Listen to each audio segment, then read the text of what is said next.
All right, welcome, movie men, to tonight's edition of our episode. We'll be talking about King Arthur, The Legend of the Sword, Guy Ritchie's version of the King Arthur legend. This was my nomination, and so if you don't mind giving me the floor for a few minutes, I'm going to make the case for this movie's perfection. Now, this is unique because I've seen this movie. Can I just tell you my story with this movie real quick? The relationship I have with this movie, which is one of my favorite parts about these discussions, is what is your relationship with the movie? Because context matters and expectations, like what were your expectations going into it, and what were like the end result.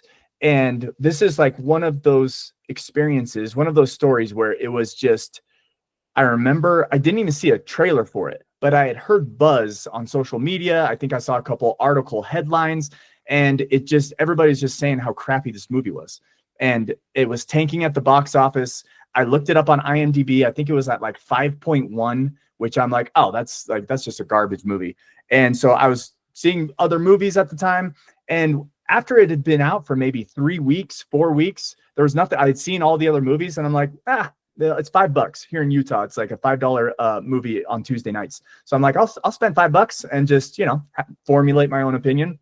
So there I was sitting in the theater with a green monster and a pizza in my lap and the production company, Rat Pack and Warner Brothers. And I'm just like, oh, it's kind of got like a cool vibe to it, but it's a crappy movie. So like I was preparing myself for crap.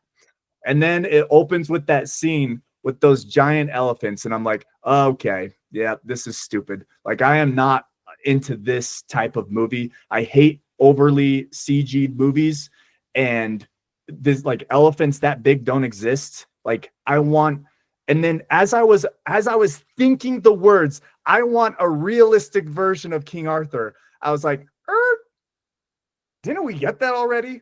Didn't we get that with, what was his name, Clive Owen in like the 2004 version of King Arthur? And they had like demystified it. And then I'm like, didn't they do that with First Knight, where they like demystified it and took away the wizards and the magic and the powerful sword and everything? And I'm like, wait. Why am I thinking, oh, I want one grounded in realism when I've seen it twice already, 2 different iterations? And then I was like, and then it dawned on me. I'm like, we've seen them try to do the Arthurian legend twice realistically, and both times, in my opinion, I was like, it's good, but that's it. And we can go back to the First Knight discussion, but then I was like, so what have we seen? And it really quickly in my mind, I was like, we've seen like a humorous version where they focus on like the boy Arthur, the Sword in the Stone, the Disney version, where it's like funny, it's the boy, it's how he became the king, but nothing afterwards. And then we got like a grounded in realism, like retired King Arthur, where the story's more about Lancelot in First Knight, but we didn't get like an Arthur hero. And then we got the 2004 with Clive Owen, somewhere around there, 2005, 2006, somewhere around there, where we got like, okay, so here's King Arthur as a hero. But again, they like didn't lean into the humor or the or like too heavily into the mysticism or anything. And so literally as these elephants are tromping on the screen, I had an entire paradigm shift where I was like, what if this is like the King Arthur, where we get everything, where we get the Sword in the Stone, where we get a little bit of humor and a little clever dialogue, but we also really lean into the magic of that world, of that legend. And so I was like, you know what? One of my gifts is I am good at giving myself to movies. I'm going to give myself to the world. My suspension of disbelief is at an all-time high. I'm like, I'm going to go for it. I like Star Wars. That's space wizardry and like completely nonsensical stuff in like space physics. Doesn't make any sense, but I love it. Why can't I do the same for King Arthur, Legend of the Sword? And I was locked in, baby. And all it took was like 2 minutes. And you see Uther like confronting, like triggering the sword. His eyes go blue. And you see like the bad mage, his eyes are fire. And there's like that initial battle. And before you know it, you're deep into this movie, or so you think. And then all of a sudden, there's like this Celtic tune that's like, Adam, Adam. And then it's like Warner Brothers presents. And you're like, we're still getting started. Are you kidding me? Like, the intro is so good. It's like they're the two greatest hooks in all the movies that I've seen in my life, in my opinion, were Mission Impossible 3, where you get that like intro of Ethan Hunt just locked up, bloody nose, begging for his girlfriend's life, and then the screen flips and it's like 2 weeks earlier or whatever, and you're like, what am I in for? That was an awesome hook that just like immediately gets you invested in the movie. And then this, where he's sneaking the boy King Arthur out of the castle with his wife, and then you see the freaking spear, and you see the wake, and you see her fall down, and then it's just like dun dun dun dun, dun, and it's like King Arthur, Legend of, and again, when I was in the theater the first time I saw it, was like a Guy Ritchie like production, or a Guy Ritchie movie, or directed by Guy Ritchie. I saw Guy Ritchie, I'm like, I had no idea this was Guy Ritchie. Are you kidding me? And so in the matter of like 10 minutes, I went from being ultimate skeptic, not happy to be there, rolling my eyes at the elephants, to completely locked in, bought in. I am here for it. And it didn't disappoint. So my expectations went from rock bottom to sky high, and it met that sky high expectation. So that's my relationship with the movie. Now, in terms of its perfection, let's work it out. We've got the hero's journey. We've got like just a really good depiction of the hero's journey, which is what I want to focus on mostly, is because I told you guys the homework assignment and coming into this discussion was find out why it bombed at the box office. Find out why the critics hated it so much. Find out why this movie was slated to have 6 sequels and it didn't get a single one because it lost $150 million at the box office. Explain that to me. How did a movie that was so high quality with great actors, a great director, they had a resume of success leading up to this, how did it fail so miserably? And then when you watch the movie, you're like, oh, this is actually an incredible movie.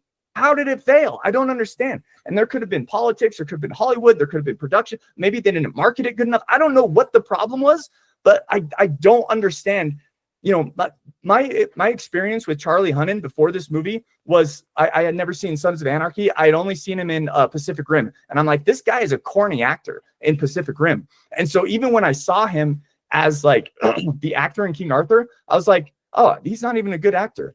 He was a phenomenal actor. Like his acting abilities in this movie is great. This movie is a trim 2 hours. It's like clean. There's not a single, and I will fight you on this, there's not a single irrelevant scene in this movie.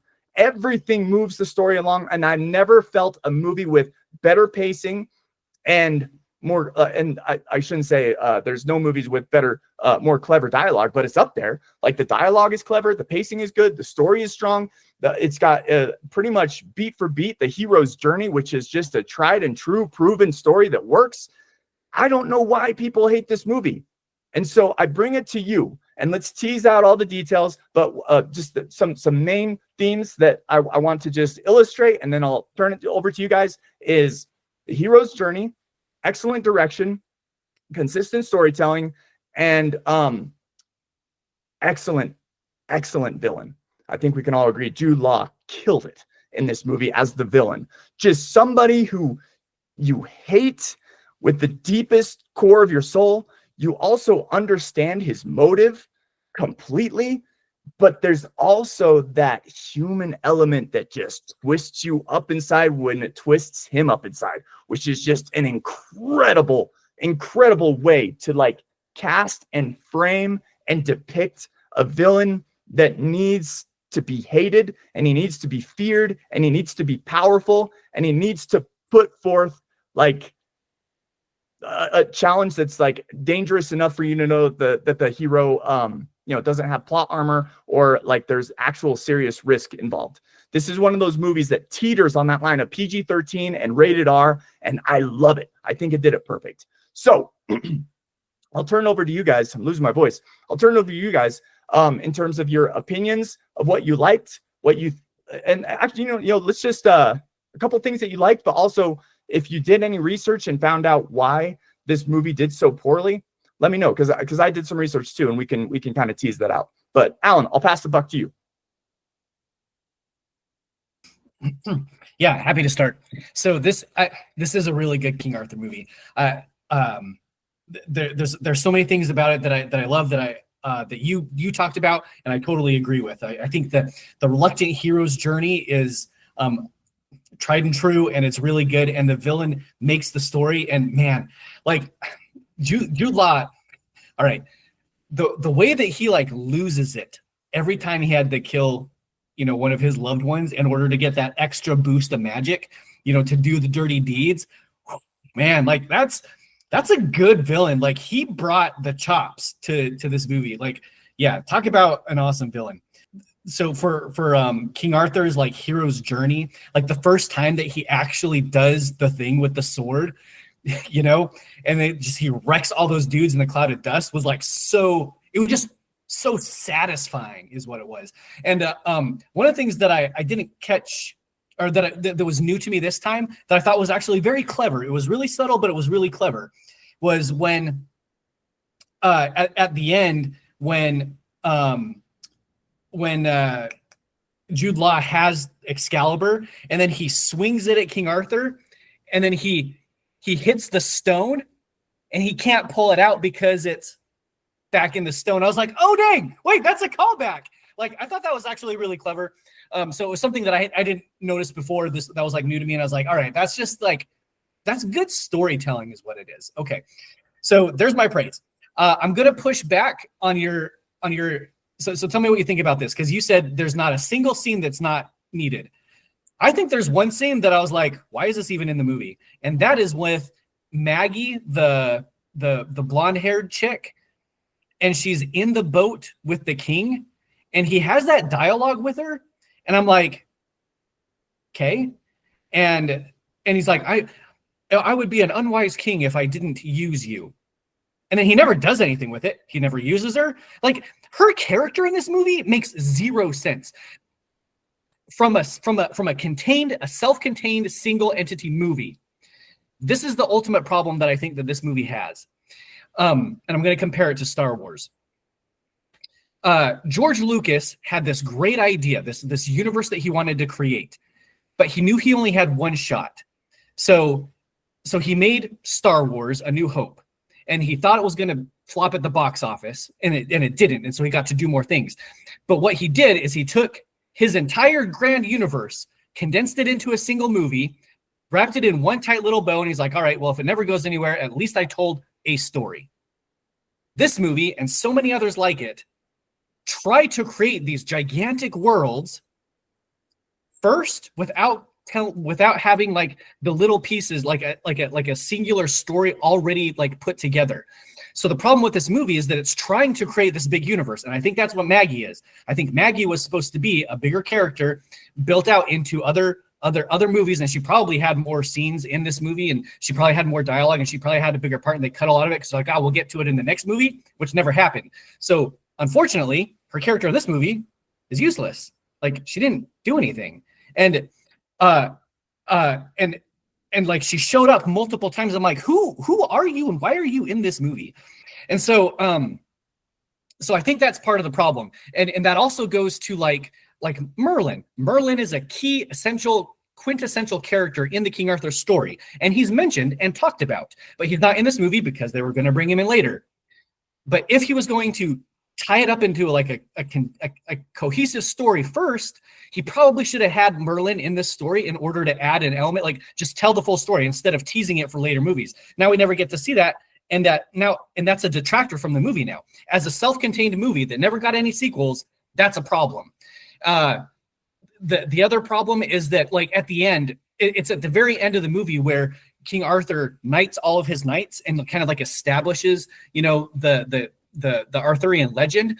That's fine, again, if you're going to be creating the story. But all right, so now I'm just kind of repeating myself. I'm just kind of pointing out the same elements that probably could have happened earlier in the movie to make it a little bit more impactful and a little bit more, add a little bit more, what's the word I'm looking for? Weight to like the friends that he has already. If you would have like, all right, I'm accepting my place in the hero's journey, and now I need my team. I need my friends with me. So now, if I am the king, then I need knights, and then they go into battle together.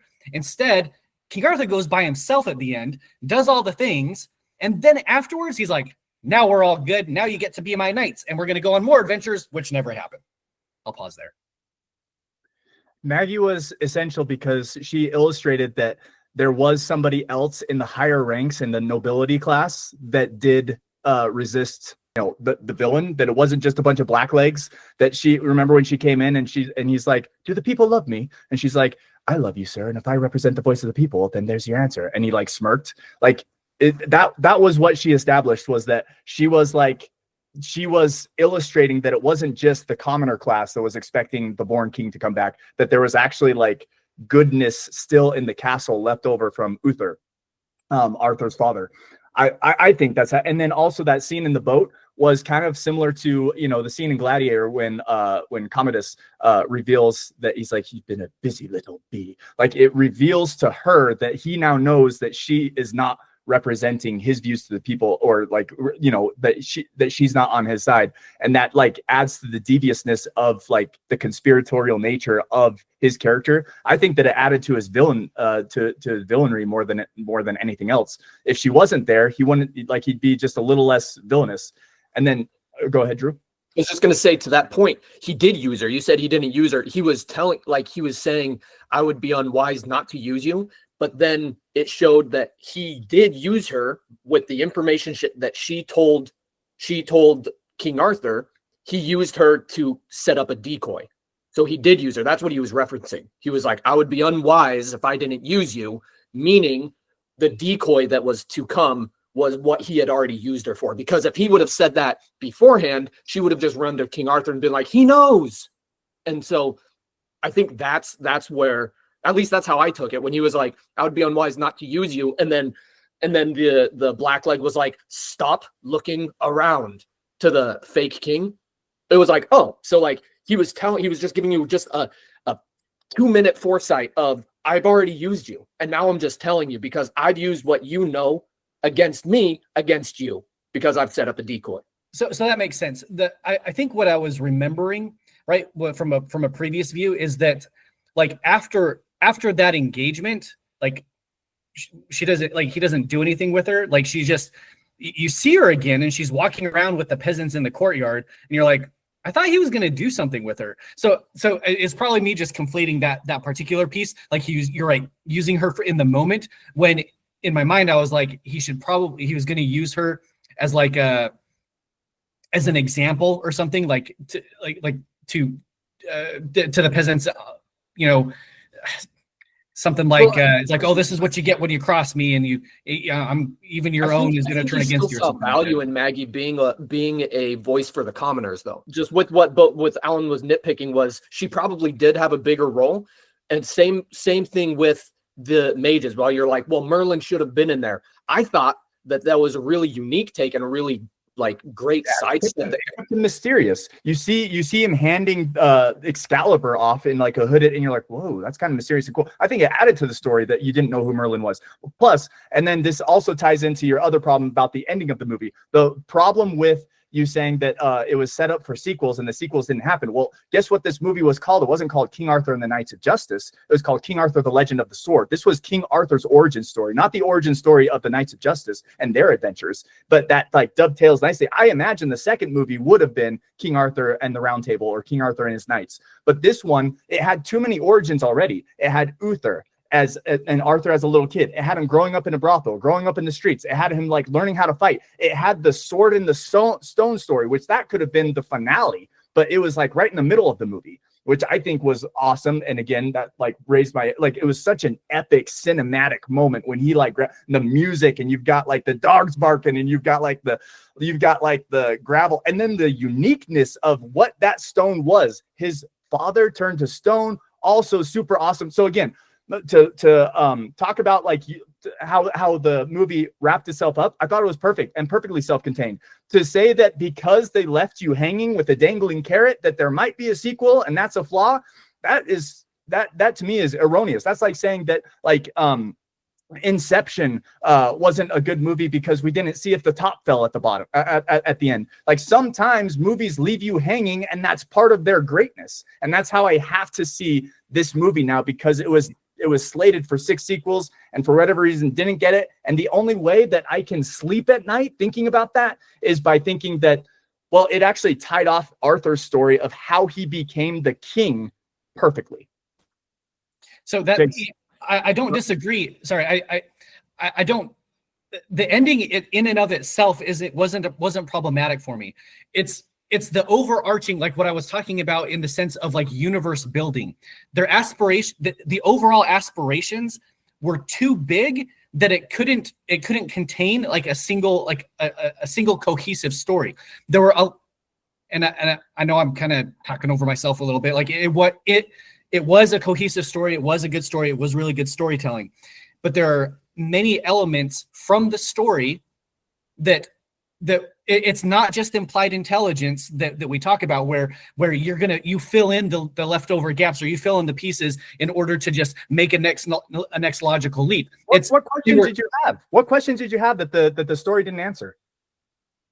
No, I'm not talking necessarily about it's a contained story. There is no expanded universe that we have to wonder about. It was okay. contained. What's the mage's name? Mage. No, it's Yes. Morgana. She's supposed to be Morgana. No, read the trivia. I know, right? But that's the thing. Was Mage. That's it. She was a mage in training under Merlin's tutelage, which adds to the mysteriousness of it, and she played a pivotal role. Okay, it was mysterious, but it never resolved itself. There's no resolution to the mystery. Without her, Arthur couldn't have beat. He couldn't have saved the day. Like she was the pivotal role. She was the giant snake. She was the one that could, like, she's the one that saved Arthur from his execution.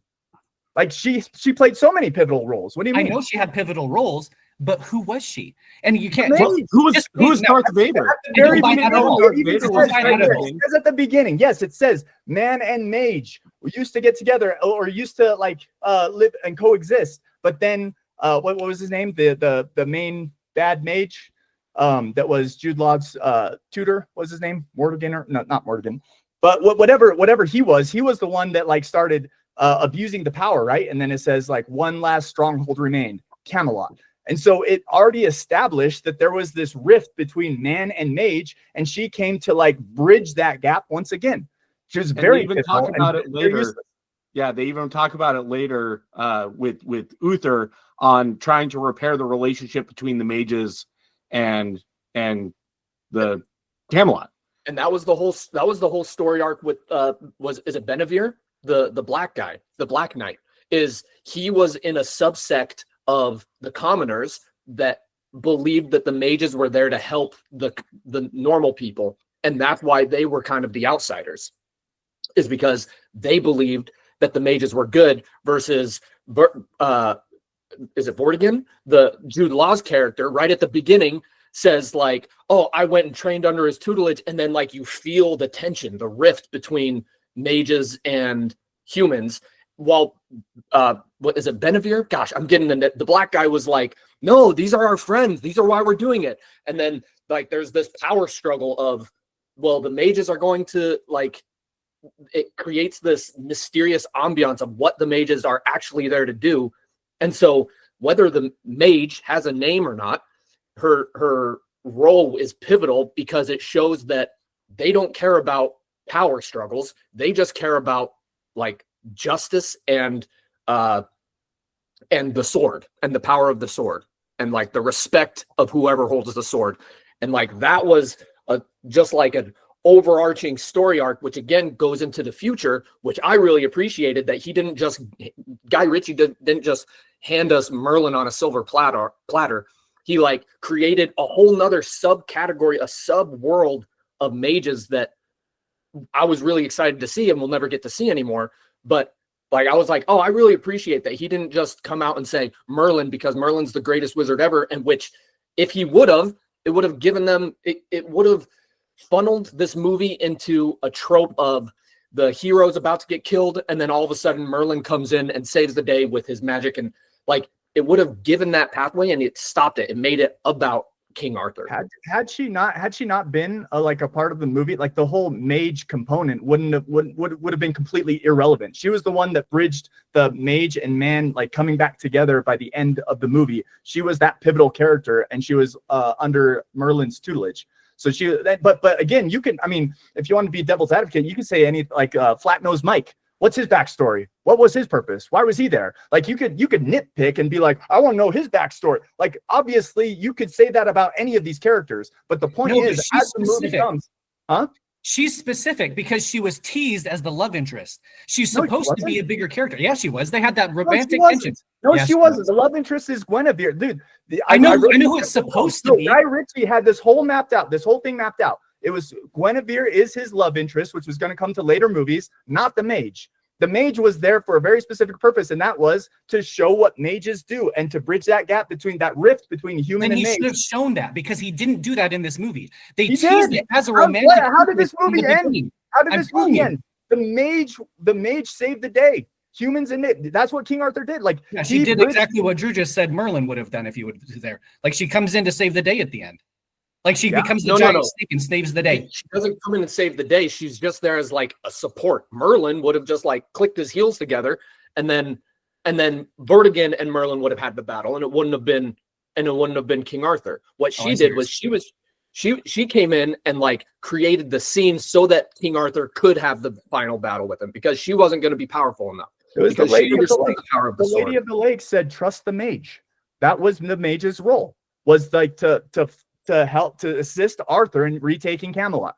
And there wasn't, I didn't get a love interest feel. The only time, like they were only in a few scenes together, and it was more of like a brother-sister relationship, except for the first one where he turned around to look at her, and then you could tell he was just like trying to turn on the charm because he wanted to escape, and because that's his life. You saw throughout the rest of the beginning of the movie that he used his charm and like his charisma to get out of bad spots. And so I didn't feel like he was trying to have a love interest with her because obviously it didn't work in the first place. But every scene after that was a very like platonic leadership type, lead me, guide me type relationship.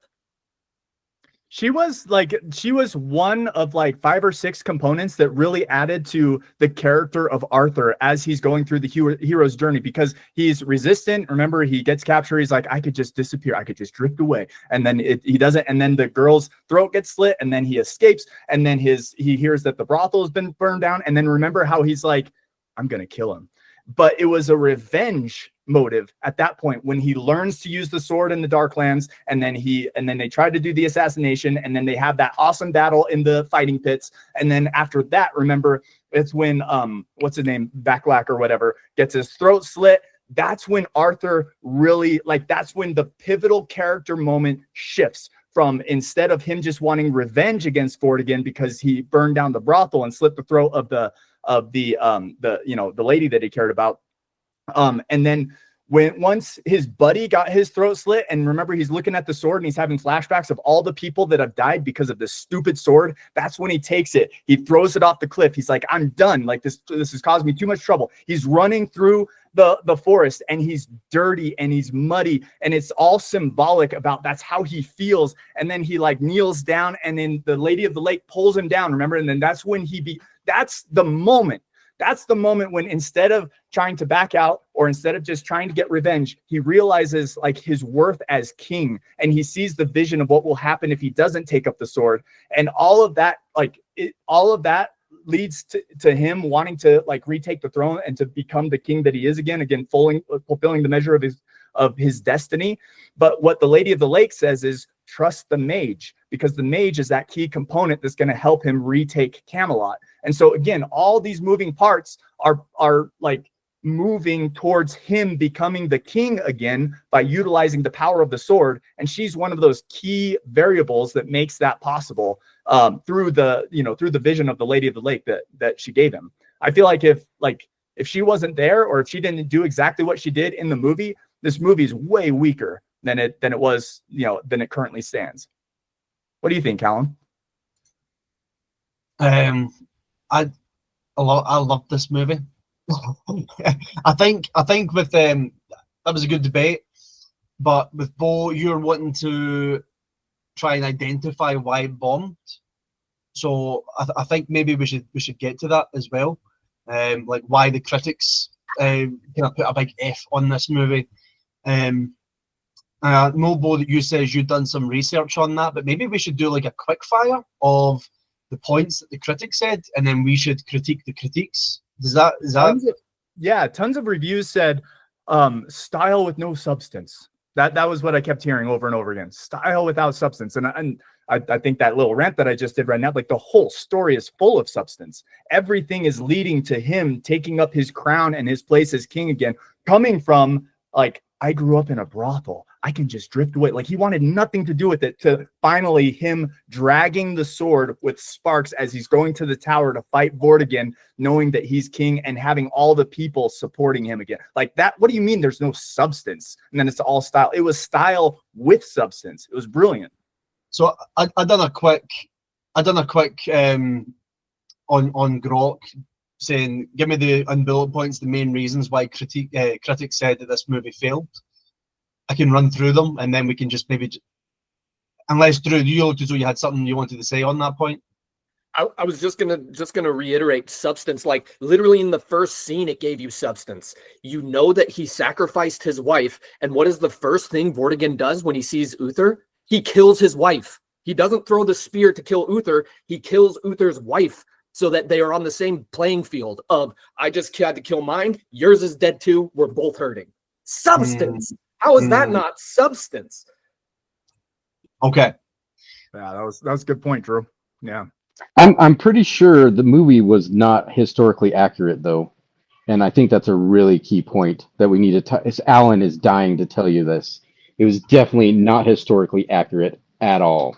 And All right, fine. I If you wanna talk think a about different historical movie that's a little bit more historically accurate, and it's called The First Night. I don't know why they had Victorian era Sherlock Holmes music in a medieval film, but if you No. there. You know, this ties into one of the critiques, which I think is just dumb, which is people were saying that the language that they're using is not accurate to the time, and it's like, ooh, duh. It's such a dumb so recently we watched the new Gladiator movie, and one of the critiques was the Denzel Washington. I was going to say black guy. You guys make editing this really hard for me. You know that? One of the critiques that we had is that Denzel Washington was like using modern words in a movie where the majority of people were trying to be in according to the time frame, whereas this movie was like, we're not even going to try. Let's not even do this dance, play this game. You also had that Robin Hood movie where you had the actor with the American accent and Robin Hood, but still it's kind of like, yeah, Kevin Costner. So it's like you can either go balls to the walls with it and do it right, or you can just put your own style on it.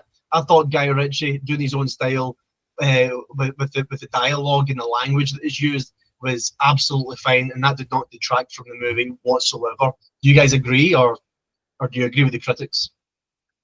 No, I think this is what the way I describe it is like, I'm ever since becoming an adult, I've always wanted, like, I want traditional stories done in a modern, awesome, creative, badass way. Like whether it's Ninja Turtles, which the 2014 version failed, the Mutants and Mayhem newer version failed. Like, give me adult, violent, dark, awesome, unique take. That's what I want. Like, and I don't care what it is. Like, it could be Inspector Gadget for all I care. Like, give me a dark, serious, awesome, unique, badass version, and I'm all in. And so that's what I feel like King Arthur, like, there's the legends and there's like the fairy tales and there's like the knights with the banners and with the jousting and with the, the nobility, and there's Guinevere. And I'm like, what about Guy Ritchie's vision though?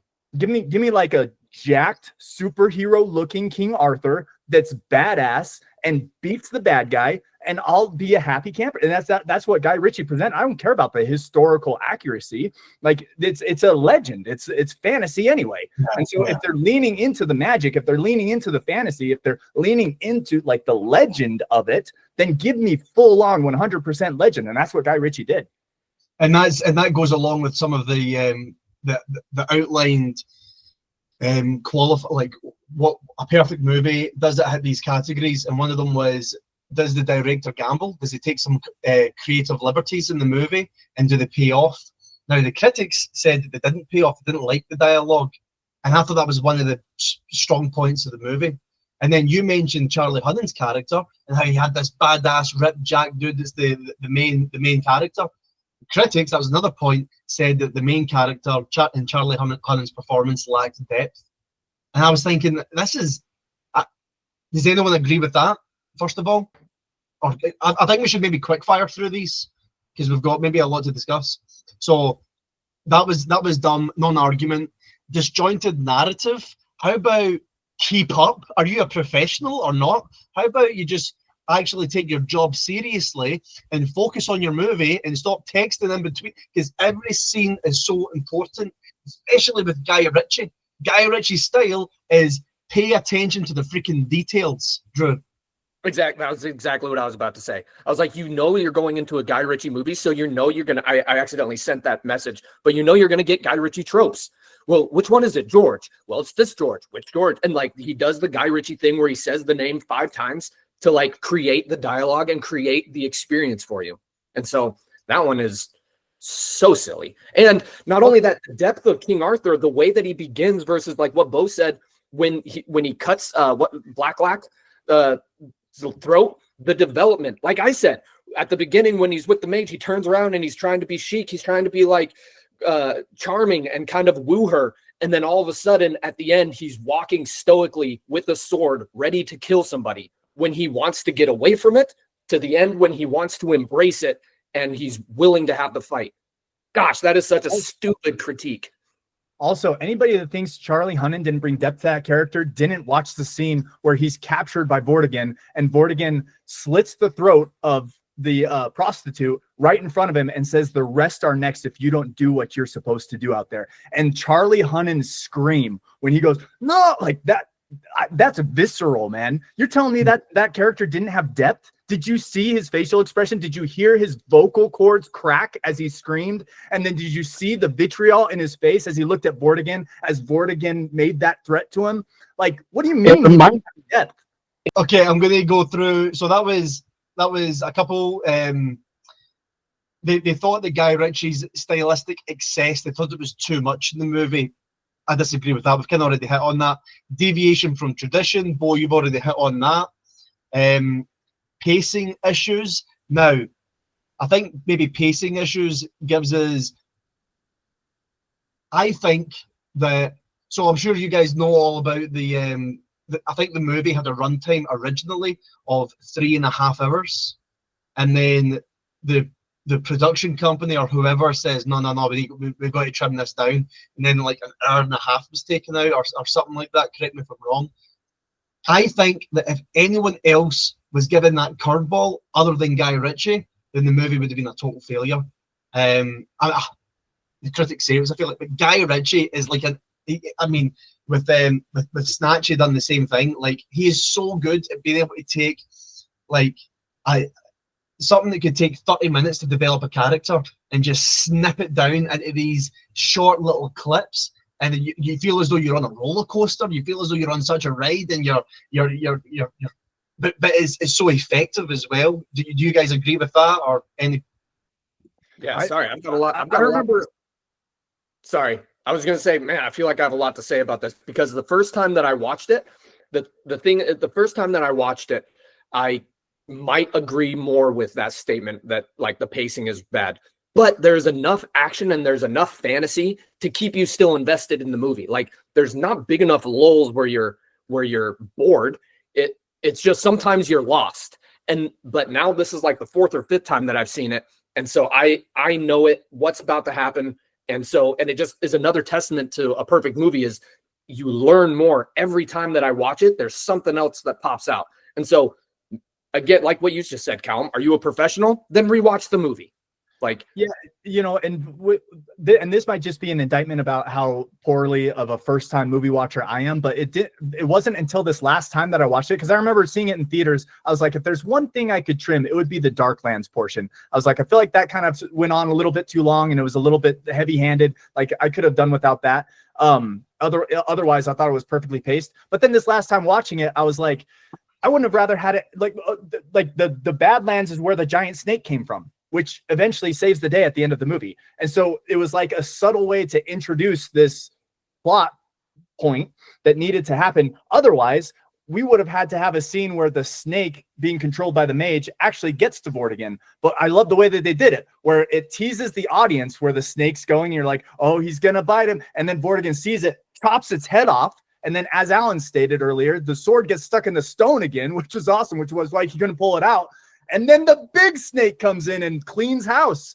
That's a way better scene than a little snake biting Vortigern or whatever the alternate could have been. But a big snake all of a sudden shows up and you didn't go through the Darklands scene. You'd be like, where'd this giant snake come from? Like, it all ties in together. The Guy Ritchie doesn't do things just to do things. Like, everything has a purpose and everything comes together at the end. It's perfect storytelling, in my opinion. Yeah, I agree. The other just to quickly go through these, the other critiques were about like failed franchise ambition and things like that. It's kind of like, well, judge the movie, you know, judge.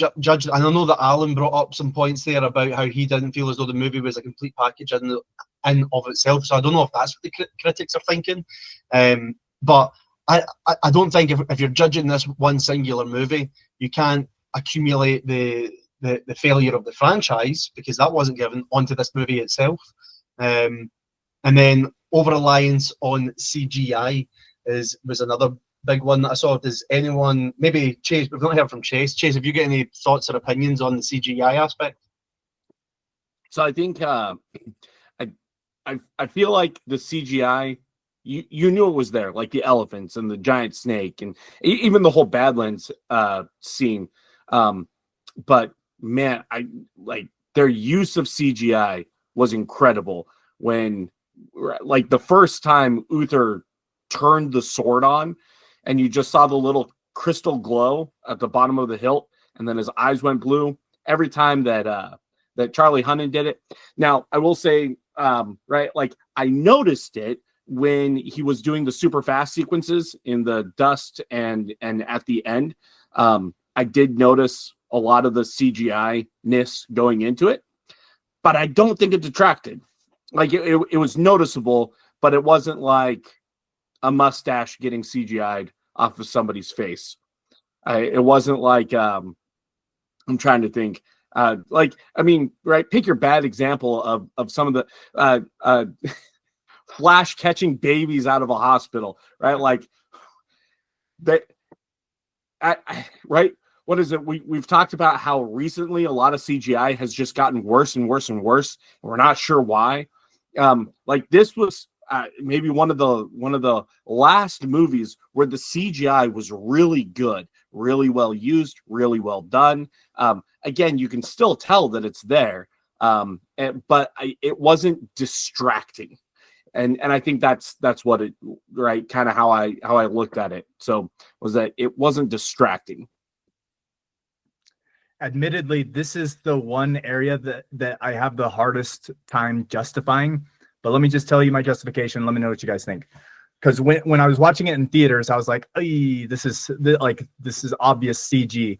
But I was reminded of the first time that I saw the movie 300.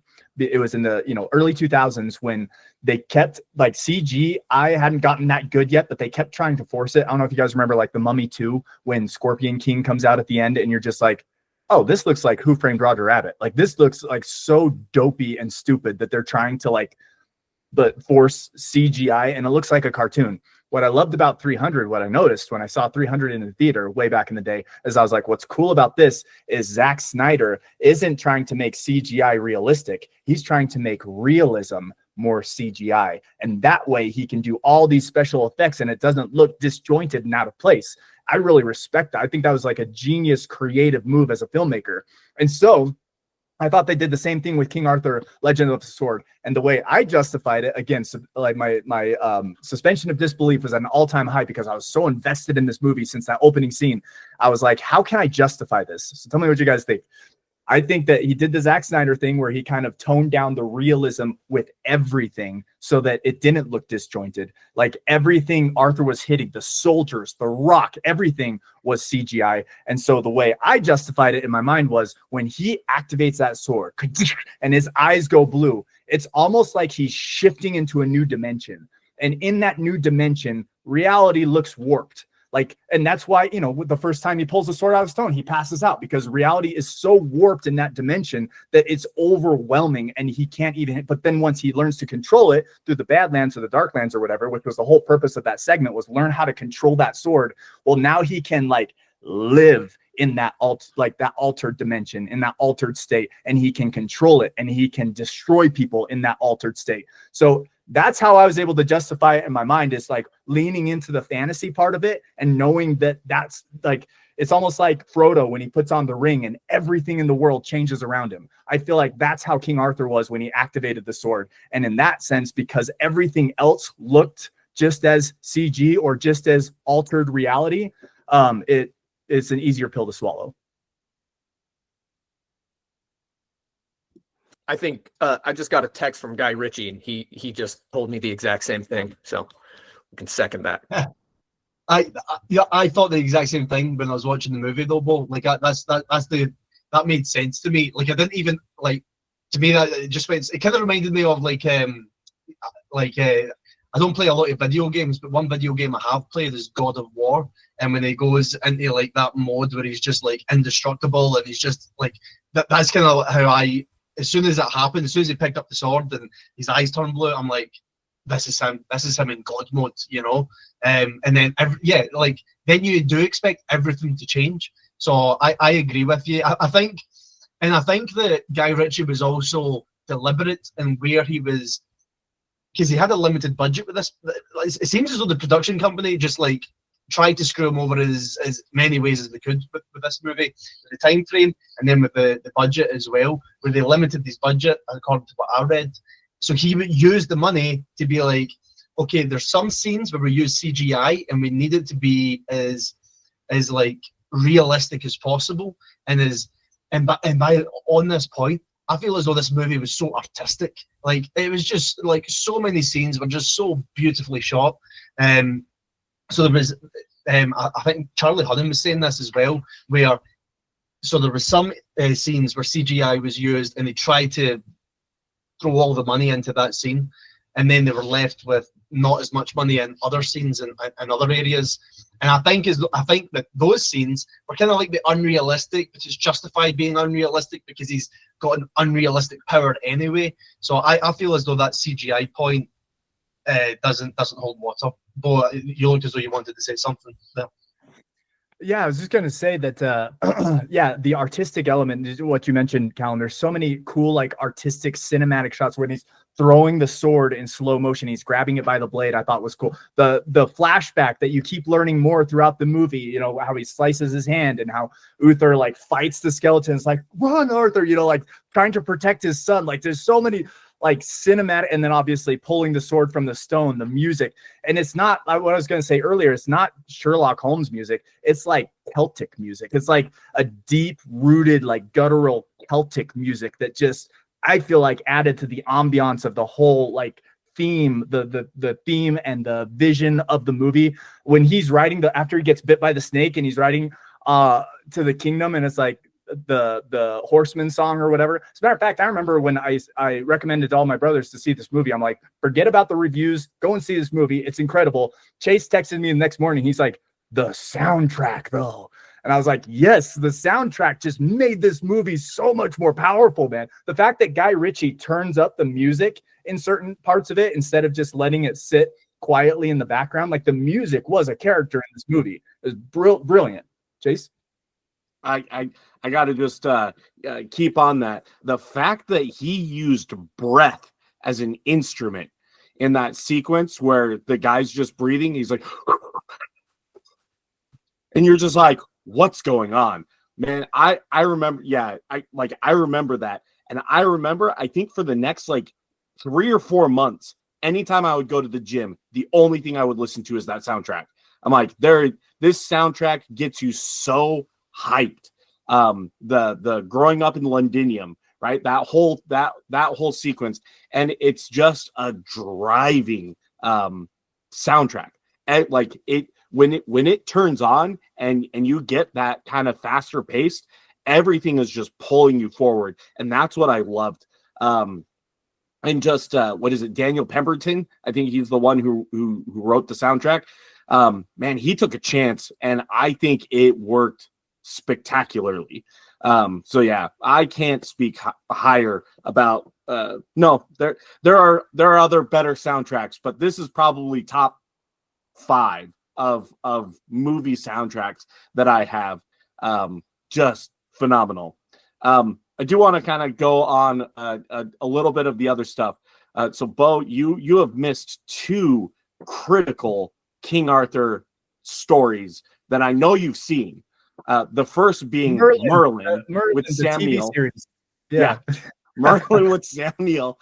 Actually, Chase, thank you for bringing that up, because in my intro where I was like, all these different elements have been focused on with the Arthurian legend, and like the Sword and the Stone with the boy Arthur before he became king, and then the realism with Clive Owen, and then the retired King Arthur in First Knight. I was planning to mention, thank you for reminding me, that there was a story that really leaned into the magical component, which was that mini series Merlin.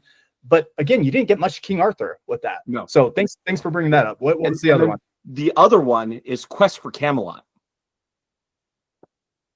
which also a non-Arthurian story. Like, it didn't have King Arthur. All about the sword, man. Did you mention King Arthur in the Search for the Holy Grail? I feel like that needs to be said too. Great point. So yeah, there's other out there. But yeah, I feel like this one just did such a good job of balancing and yeah, not trying to take itself too serious, like letting magic be a part of this, and you know, looking at the critical reviews on IMDb, people are like, oh, it's not historically accurate. I'm like, well, Arthur's not history, so it's a fable. Alan. So let there be faithfulness. Like that was one of the biggest critiques on like all the low star ratings, and then the other one is just a general hatred for Guy Ritchie. Which is so weird, because his other movies since then have seen so much success. Why didn't this one see success? I'm so frustrated that we didn't get more of these movies. I have one question to pose towards Alan. I don't know what your vote is yet, Al, but one thing that I think it was Jeremy Johns, a movie reviewer on YouTube, he said, and it just put the biggest smile on my face when I was watching his review after I'd seen the movie. He's like, this is pretty much the He-Man Masters of the Universe movie we've all been waiting for. Like a super strong, muscular blonde guy with a powerful sword fights a skeleton monster at the end with a staff. That's He-Man Masters of the Universe. And I was like, you know what? Maybe that's why I love this movie so much, is because this finally did what me and Alan have been talking about our entire lives. Like, just give us like I was saying earlier, give us a serious, well-directed, high quality, well-acted, well-paced, badass version of some childhood thing that I love. Please, whether it's King Arthur or He-Man Masters of the Universe, I like either way. Like, I received it. And it pleases me every time I watch it. Alan, did you make that connection at all when you were watching the movie? Did that ever occur to you? I thought we talked about this when did we? When I saw it the very first time. Because yeah. I mean, he's literally wearing a skeleton mask, you know, like that is Skeletor. And it was like so cool. Yeah. And you know, the power sword, like it was. And so yeah, I thought we did talk about that, or maybe I just talked about it with Becky, but I was like, yeah, this is basically like, you know, everything I wanted from a He-Man movie. Yeah, well, even like his outfit. I mean, he wears like the white or the beige shirt with like the purple pants, and I'm just like, that's Prince Adam. You know, it's just so funny how many the costumes in this movie are sick. Like they were over the top good. And I watched it with Becky again this last time, and that was her. Like I think that was like the first comment she made. She's like, "Oh man, they did a really good job with the costumes." Because she looks at like the stitching and like how it like comes together, and like she just, I mean, she's a seamstress and she does that and she makes costumes, so she likes to look out for that kind of stuff. And then as soon as she said it, and what it was Uther's costume, like right at the very beginning, like his ceremonial, like I'm gonna go kick some ass, like I'm the king, I'm gonna go save everybody, like that uniform that he was wearing.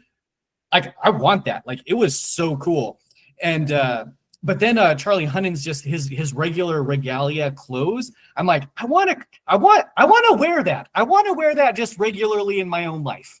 Yeah, he had that like linen t-shirt that he pulls off when he's all sweaty, you know, like it, like you're right, the costumes just looked high quality. But going back to Callum's point about the artistic nature of this movie, I think that really ties into the costume design, because Arthur was always wearing like white or beige, and he stuck out as kind of, and again, it's foreshadowing. It's also like a representation of his internal character and his station as eventual king. Like when he's on the boat and you just see that aerial shot and there's all these commoners and then there's a white, like somebody white, like you just identify Arthur because of the clothing that he wears and the swag that he brings to that character.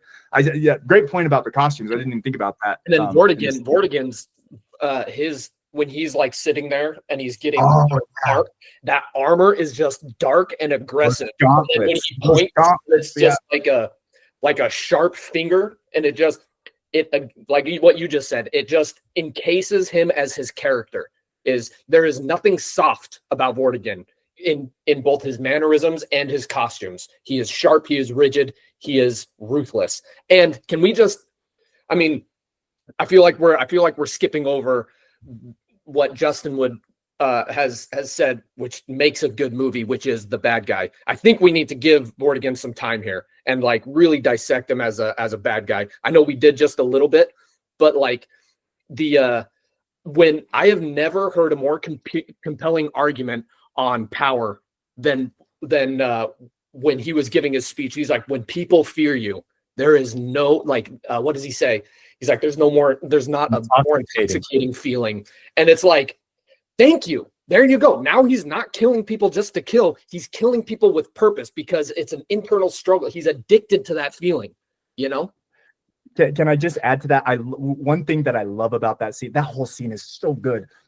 When he's like getting dressed and Arthur's there tied up, and then it ends with the girl's throat getting, so like that scene is so, yeah. And he's talking about the intoxication of people fearing him. But one thing that I love about that scene too is he's like, listen to them. Do you hear them? More of them came here for you than for me. Like that little like teasing tone, but you can tell under the teasing tone he's really bothered by it. Oh my gosh, that's villainy to the max, dude. Even though it bothers him, he still can't get away from it. He's just accepted that he would rather have fear than respect. And then he walks out. After saying that, he walks out and puts his hand out, and he forces everybody to bow as he like throws his hand over the crowd. Oh, dude, this movie is so well written. That whole scene that Drew just described, where he gives like that monologue about like people fearing him and the intoxicating feeling. Also, going back to Uther at the beginning, Alan, you reminded me of this when you're like his costume at the beginning. I love when he takes off the crown and he gives it to Vortigern, and he's like, what did he say? He says, hang on to this and hold it steady. Or is that what he said? He said, hold on to it and hold it steady, or something like that. Like the what's the word I'm looking for? The not representation, the symbolism of that line. That's what I'm trying to say. The symbolism of that line of like, hold the crown steady, as Uther is about to go defend his kingdom as king, and he like gives his crown to his brother and says, hold it steady. Like, I think that I just like a little line like that didn't have very much impact for the rest of the movie, but it's just really excellent writing. Like, it just, that one line to me illustrated like the nobility of Uther as king. Like, that's how serious he took his role as king, and likewise what he expected Arthur to be as heir to king, and why we worked so hard to protect Arthur, to the point where he fights this giant skeleton monster, tells Arthur to run, Arthur helps him by handing him the sword, which I think was so cool, right before he goes off. And then as Uther sees that he can't win the fight, he's like, well, you're not getting this sword. This sword is for my son. Boom, boom, boom, boom. He bows down, boom, and the rest of the story happens. It's just brilliant. I don't know. I just think that the writing is awesome. I think Vortigern is just such an amazing bad guy. We already talked about, like, you know the price. Like, the fact that he pays that price twice and the way Jude Law acts those scenes out, I don't know if there's a better villain out there in cinematic history. Sorry, I'll go, Drew. I was just really quick on the, you know, the price. I also loved how when he first went in, he was like, after everything I've given already, you know how much I've sacrificed. Like, how come you didn't give it to me? And their response was, there's always opposition. Like we can't give you all power because there is always opposition. Like, it was like a universal law. And even though he knew that, and now us as an audience knew that, he still sacrificed his daughter at the end to, like, try to get that power back because he's had it for so long. And I thought that would have been a huge movie mistake, in my opinion, if that line wasn't in there, because it's like, well, he made these sacrifices for this dark blood magic. So why didn't he win? Like, that was the whole point. The magic overcomes, but it wasn't that. The Oracle, or whoever that octopus lady was, she, like, knew. She was like, oh yeah, you can pay the price and I'll give you all the power in the world, but there has to be an opposition of power that you have to overcome. Like, I can't just give you everything and you know the price. I mean, just perfection. The yin and yang in this movie, Callum, I want to hear what you have to say, but just on that, the yin and yang of this movie is so good. You've got Vortigern, you've got Arthur, you've got the sirens that feed off of black magic and give you power over black magic. You've got the Lady of the Lake, who's like this pure, mystical, soft-spoken, like, giving you guidance. You know what I mean?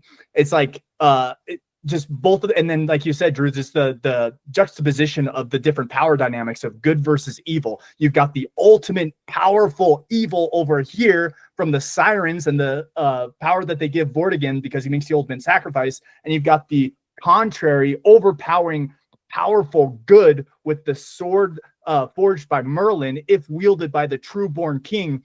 I mean, that just makes for a great, incredible story. That yin and yang, that give and take, that opposition in all things. What are you going to say? Both without sacrifice. Sorry, Callum. And both with sacrifice. He had to go to the Badlands and he had to learn how to use the sword because it was too powerful. And Vortigern had to make the sacrifice of blood in order to get that power. Sorry. I was just going to say that on the bad guys, I think that. So that was one of the criticisms of the movie, is that the character development of the bad guys wasn't good enough. And I think that if Jude Law never played that character so well, if he didn't put in a perfect performance, then that would be a fair criticism. But I just think every single facial expression, every single word that he said, everything that he done was just like, it told a story in of itself. So that was like, when I was watching it with the critique mind that you were asking for, Bo, I was thinking, oh, maybe the character development of the bad guy in the movie isn't quite there. But then as I watched him, as I was watching every single movement that he done in the movie, I was thinking, the guy's just, what a performance. So I kind of just, like, I had to scrap that as a criticism, a personal criticism. So we were talking, like, Callum started this with let's go through the reasons why this movie was a failure, and all we've done so far is just say that we disagree with them. Clearly, there's something wrong with this movie. It lost the company $150 million. This movie failed. It by all other metrics, by commercial metrics, this was not a good movie. Why do you guys think that it failed? I was hoping that Chase would have uncovered some sort of conspiracy, like the reason why Alita Battle Angel failed, because, Captain Marvel was in the theater at the same time, and Disney literally booked movie houses and theaters so that they fudged their numbers so that it looked like Captain Marvel actually did really good when in fact it didn't. And it just so happened to come out the same weekend as Alita, and so it just snuffed Alita out of the entire picture. Also, Disney went to every movie theater and said, however many rooms or however many theaters you put Captain Marvel in is how many we're going to allow you to show Avengers Endgame in. Right. And so every movie theater took 3/4 of their theaters and showed Captain Marvel so that they could have Endgame in 3/4 of their theaters 6 months later when that came out. It was yeah, and they and then Disney also did some kind of maths with using their advertising budget to buy out theaters. You literally had people showing, they're like, here's the phone, this theater is sold out, and me and my girlfriend are the only people in here. Like, And Alan, anyways, yeah. Thank you for articulating that. But Alan, I take issue with your tone. You're saying the movie was an objective failure. Just because box office numbers were down and critics criticize it doesn't mean that it's a failure. For example, you got the Chappelle special, which critics also criticize, and it was at like a 1% but a 99% audience score. You've got Alita, which was an excellent movie, but it was snuffed out because of movie politics, like Chase just described. You know that Shawshank Redemption was a box office flop too, right? Currently the highest ranked movie on IMDb is Shawshank Redemption. Also, you've got Fight Club. Fight Club wasn't received well at the box office either, but it has become legendary. So no, box office numbers and failure at the box office does not equate to a bad movie. Sure, I completely recognize that, but with all those other movies that you just named, they all like generated like a huge cult following afterwards, and now it's become like a huge like they've all become huge staples in their own respective zeitgeists. This movie still has not done that. Like outside of this group, I don't know like gigantic like there's not like a cult following behind this Arthurian legend. You know what I mean? The one I'm grasping at straws here also, so bear with me. But like I said, when I saw it in theaters, is a 5.1 on IMDb, currently sitting at I think it's like 6 point or 7 point. What is it at? 6.7 or 6 or 7.6? One of those two. So like people are watching and critics are starting to upvote it. Yeah, 6.7. It was in like the low 5s when it came out in theaters. So I'm just saying, I mean, give it a few more years. It could get. It also has a 69% audience score on Rotten Tomatoes with 25,000 ratings. What does that mean? So it means 25,000 people have said it's 70% good. There you or go. 70% of 25,000 people think it's good. Whereas the critic score is 30%. And I feel like somebody had a chip on their shoulder against Guy Ritchie. Something. This doesn't pass the sniff test for me. Is my point, which is why I wanted us to do this investigative work, because I'm like, if there's not something concrete, then I'm assuming it's one of the Disney scandal things again. Because this movie's great. It's at least good. It's not a bad movie. You know. Like, and we'll find out here in just a minute if we all think it's perfect or not. But even if it's not perfect, can we all agree it's good? Like, it's like, is anybody bored watching this movie? It's like a good movie, right? I don't know. I don't understand why it did so bad. I decided that I was going to let my daughters watch it. They're 11 and 9, and I was worried that they were going to be bored. And at the beginning, the accent barrier was there, and they were trying to ask me questions, and I just had to stop them. And I was like, just leave it till the end and then ask me questions at the end. And if I went and got them right now, they would be like, that movie was awesome. Like an 11-year-old and 9-year-old with all of kind of the politics and the jumping back and forth with scenes, they still absolutely love the movie, and they keep asking you to watch it again. Interesting. I also think I think it came out. It was supposed to come out like a year earlier, and apparently the marketing for the movie sucked. So I don't know, that might have had some type of effect. Marvel movies were like dominating as well. So I think there might be a variety of reasons. Maybe not one that stands out, but one that some people online were saying about how it was male dominated, which I love that. You know, I thought it was I love it. Yeah. The boys aspect, the martial arts skill, them willing to die for honor, I love that. The loyalty, yeah, it has Guy Ritchie themes like loyalty. He loves. I mean, you guys all saw what's the warfare of ungentlemanly warfare, whatever that was. Like Guy Ritchie's theme is like loyalty to the core, loyalty to the max. So I think he leaned into that. I know we got some of you guys got to go, so let's move to the vote. Let's just I'll call on you and you vote. Chase, you'll be last because you're nominating our next movie. Drew, I know you got a jet pretty soon here, so let's start with you. Absolutely easy. This might have been one of the easiest votes for me. Callum? Yeah, perfect. Justin? Absolutely not perfect, because I found out about this about half an hour into this, and I have not finished the movie yet. I've gotten like halfway. So I'm not saying it's not a perfect movie later on, but I will be voting just now. Thank you for helping me watch the rest of this. Justin, this is the second time you've showed up to these meetings without watching the movie. You slacker. Nobody told me about this movie. Where were you guys? Nobody said anything about this movie. Because Wait, I just Catch up on the Movie Men's chat. Like, it was there for weeks. Oh, you didn't watch the Movie Men's chat no on Marco Polo? 30. It's at 30. I had to catch up on the other one. Anyway, so I will watch it. The good news is you told me Skeletor and He-Man at the end, so it's a really good chance it will be a perfect movie. But I want to reserve judgment. I want it to be a true yes or no. So for those reasons, All I'm right. not.